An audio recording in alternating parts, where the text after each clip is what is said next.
Hello everyone, welcome back to my channel. This is CS Dipali Mahapatra welcoming you all on the discussion on regulation SEBI LODR.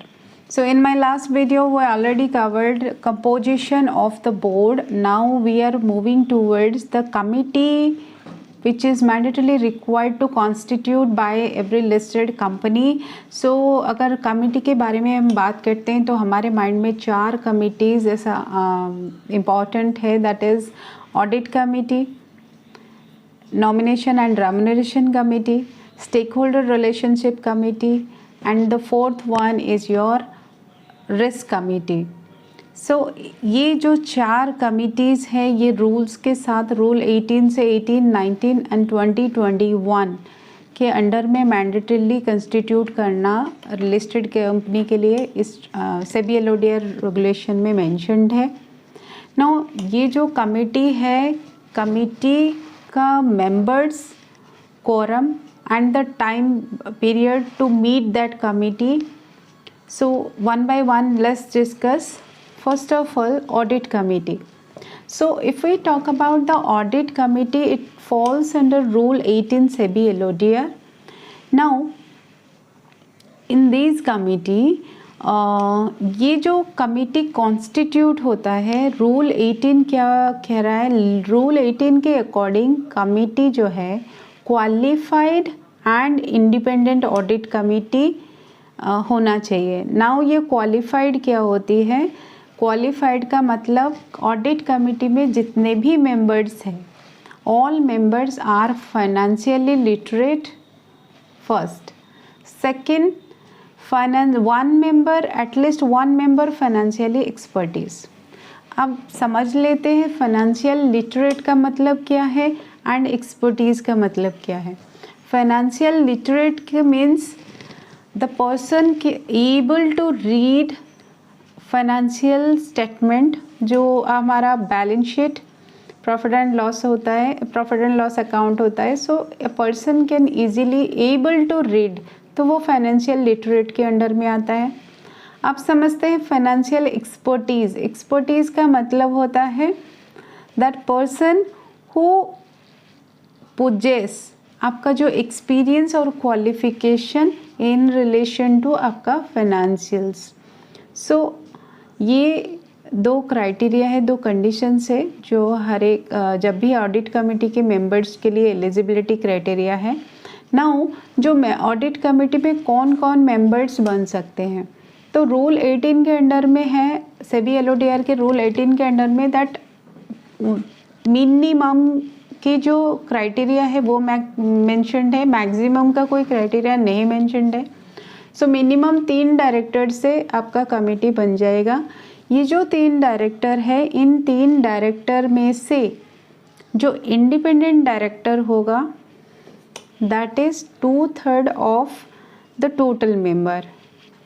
Means 3 director आपका eligible रहते हैं constitute करने के लिए committee को, and in तीनों में से 2/3 आपका इंडिपेंडेंट डायरेक्टर होगा. एंड ये तीनों डायरेक्टर फाइनेंशियली लिटरेट होना चाहिए. ये तीनों डायरेक्टर में से कोई एक फाइनेंशियल एक्सपर्टीज होना चाहिए, फर्स्ट. नाउ सेकंड, अगर हम कोरम की बात करेंगे तो कोरम जो है, कोरम आपका 2 मेंबर या 1/3 of the total member, whichever is higher. मतलब 2 डायरेक्टर और 1/3 ऑफ टोटल 3. टोटल मिनिमम है 3. सो सपोज डायरेक्टर्स आर 3, तो 3 का 1/3, तो 1 director. So whichever is higher, 2 is higher. तो एक फॉर एन एग्जाम्पल, एक एग्जाम्पल के तौर पे हम सिर्फ मिनिमम 3 लिए हैं. Now director may be 4, 5, 6 whatever. तो इसको कैलकुलेशन करने का ये है 2 डायरेक्टर और 1/3 of the total strength, whichever is higher. Quorum हो गया. नाउ अब डिस्कस करते हैं about the meeting. How many times audit committee members should meet. कितनी बार मिल सकते हैं? 4 बार, मिनिमम 4 बार. एंड 2 मीटिंग के बीच में उनका टाइम गैप रहेगा 120 days. क्लियर?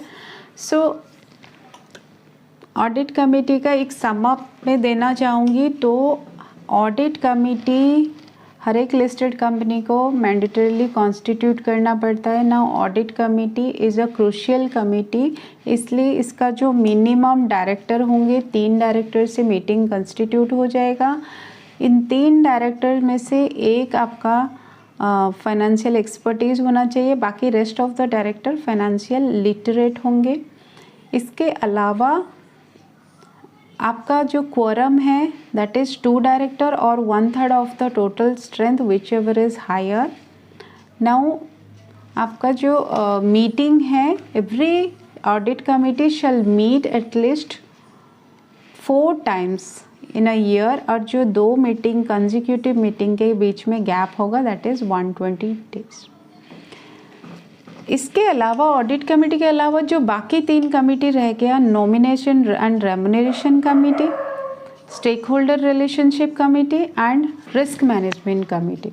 सो इन तीनों कमेटी में number of the meeting minimum 1 है, at least 1 time they should meet. जो क्वोरम है मिनिमम 2 और 1/3 of total strength whichever is higher.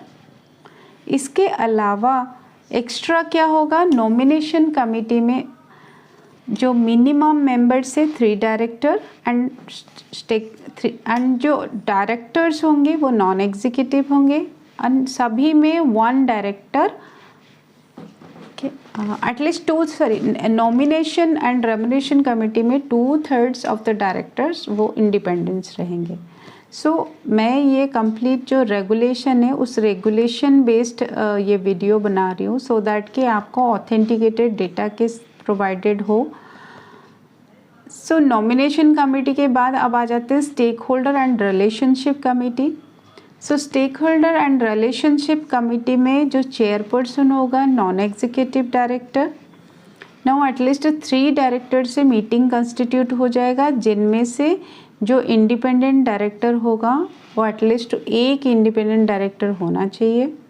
तो इंडिपेंडेंट डायरेक्टर की अगर हम बात करेंगे, जो हमारा ऑडिट कमेटी है and nomination and remuneration committee है, इन दोनों में 2/3 इंडिपेंडेंट रहेंगे। Now stakeholder and risk management में एटलीस्ट 1 इंडिपेंडेंट डायरेक्टर रहेंगे, और total minimum number of director 3 से कंस्टिट्यूट हो जाती है कोई भी मीटिंग।